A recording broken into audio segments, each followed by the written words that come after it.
On se retrouve dans la partie 2 de l'explication sur le mécanisme et le fonctionnement de la peau, de l'épiderme, du derme et de l'hypoderme. Je n'ai pas vu la partie 1, je t'invite à la regarder. Ici, nous sommes dans la partie 2 du fonctionnement de la peau. C'est une vidéo super importante pour toi qui veut prendre soin de ta peau, que tu aies des imperfections ou pas, que tu sois un homme ou une femme. C'est important pour toi de comprendre comment fonctionne la peau afin de pouvoir choisir les produits adéquats, les gammes adéquates aux problèmes de la peau, aux différentes problématiques ou aux différents types de peau que tu as. Donc, dans la première partie, je m'étais arrêtée à vous expliquer en fait les différentes briques que nous avons sur le visage, en fait, qui sont les cellules de la peau, encore appelées les kératinocytes. Donc, je vous expliquais dans celle-ci, et avant de continuer, je me suis pas présentée. Je suis Else Velous, ta skincare doctor, esthéticienne, cosméticienne diplômée. Je t'expliquais donc dans la vidéo que notre peau a 3 couches, l'épiderme, le derme et l'hypoderme. Je vais vous expliquer, si je fais un résumé de la première partie, l'hypoderme en fait est constitué des vaisseaux sanguins et des vaisseaux graisseux. Les vaisseaux sanguins conduisent le sang, les vaisseaux graisseux conduisent la graisse. Ensuite, tu as en bas, tu as ce qu'on appelle au milieu en fait le derme, la couche du milieu, le derme dans lequel en fait dans le derme en fait vous avez des usines en fait sont basées, sont installées des usines. Moi je les appelle les usines parce qu'elles produisent. Vous avez les usines qu'on appelle les glandes sébacées qui produisent le sébum. Vous avez les glandes sudoripares qui produisent la transpiration, qui sont responsables de la transpiration. Et plus en haut dans le derme mais qui tend plus dans l'épiderme, vous avez les mélanocytes qui produisent la mélanine.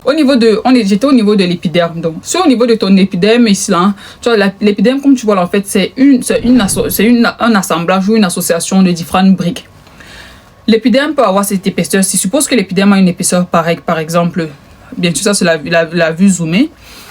Ici en bas, tu as des différentes briques. Parce que ici en bas, comme je t'ai dit, c'est déjà le derme. En bas, tu as l'hypoderme. Voici l'épiderme. Ici, tu as le derme qui va jusque-là. Tu as l'hypoderme. Donc, plus tu te rapproches du derme, donc plus tu vas en profondeur, les briques sont grandes. Plus tu viens vers la surface qui est là, les briques sont très petites. Les briques, là, en fait, c'est ça qu'on appelle les kératinocytes, encore appelées les cellules de la peau.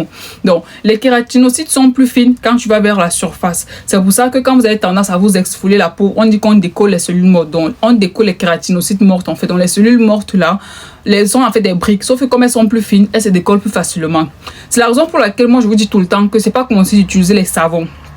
Pourquoi c'est pas conseillé d'utiliser les savons sur le visage? Tout simplement parce que je dis les savons vraiment en morceaux en fait, d'utiliser plutôt les gels.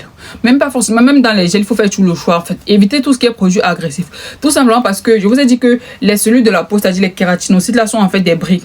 Et chacune des briques est reliée par ce qu'on appelle le ciment lipidique. Le ciment lipidique en fait, c'est un corps gras. C'est un corps gras en fait, c'est le corps gras. Donc le corps gras là, si tu utilises des produits qui sont très agressifs, surtout qui ont un pH basique, ça va dissoudre le corps gras. Donc tu auras en fait moins de présence de corps gras sur la peau et par conséquent tu auras une peau qui a une barrière cutanée fragile. Les personnes qui ont la peau sensible, c'est parce que justement au niveau de leur peau déjà, le ciment lipidique qui assure la protection n'est plus en fait solide, donc il a été dissous. Donc c'est pour ça qu'il faut pas utiliser les savons sur le visage, ou du moins il faut pas utiliser les gels visage agressifs. Encore, même si je suis les gels visage un peu agressifs, ça peut passer, mais les produits blanchissants alors ça ne passe absolument pas. Là-bas ça détruit le ciment lipidique directement, donc c'est sans réflexion. Je veux dire c'est sans comment dire, en fait c'est direct en fait, l'action est directe, c'est sans contour de tout directement. Dès que tu mets un produit blanchissant, le ciment lipidique il est rompu. Et le ciment lipidique en fait, il faut savoir une chose sur la peau. Au niveau de l'épiderme, le sébum que vous cherchez à enlever, vous avez dit que le sébum dans la première partie, vous avez dit que le sébum c'est un point positif. Tu ne dois pas chercher à te débarrasser de tout ton sébum, absolument pas. Le sébum est positif. Pourquoi? Parce que le sébum sur la peau qui sort à travers les pores et vient sur ta peau en fait empêcher la déshydratation. Je vous ai expliqué dans la partie 1 la différence entre une peau sèche et une peau déshydratée. Allez regarder la partie 1. Donc, le sébum sur ta peau empêche la déshydratation. Plus ta peau elle est hydratée, plus ton ciment lipidique est par conséquent robuste en fait, donc il protège vraiment ta peau. Dès le moment où ton ciment lipidique, c'est-à-dire le ciment lipidique, c'est-à-dire le ciment, enfin je veux dire la colle des briques, si je vais t'expliquer terre à terre en fait. Vois la peau, vois ton épiderme ici comme des briques de la maison, que pas les briques, c'est vrai qu'on fabrique la maison avec là. Donc quand tu montes les murs là, tu vois comme à chaque fois on met 2 papins, on met le béton au milieu, ou on met le mortier pour coller les 2 briques là, c'est pareil, la peau c'est pareil. Donc la peau en profondeur, tu as les briques parfois qui sont plus robustes. Les briques sont robustes, donc peut-être suppose les briques taille 20. Plus tu montes vers la surface, tu tombes sur les briques taille 10, taille 8 et j'en passe, c'est pareil. Et tu vois que le mortier avec lequel on colle 2 briques là, c'est ça qu'on appelle le ciment lipidique. Donc ce ciment là, c'est comme une maison. Si tu fais fondre la colle qui colle 2 papins, c'est-à-dire le mortier, la maison va pas tenir, ça va s'écouler, donc la maison devient fragile. C'est pareil que la peau. La peau, en fait, pour la comprendre, il faut comprendre que ça fonctionne net comme une maison.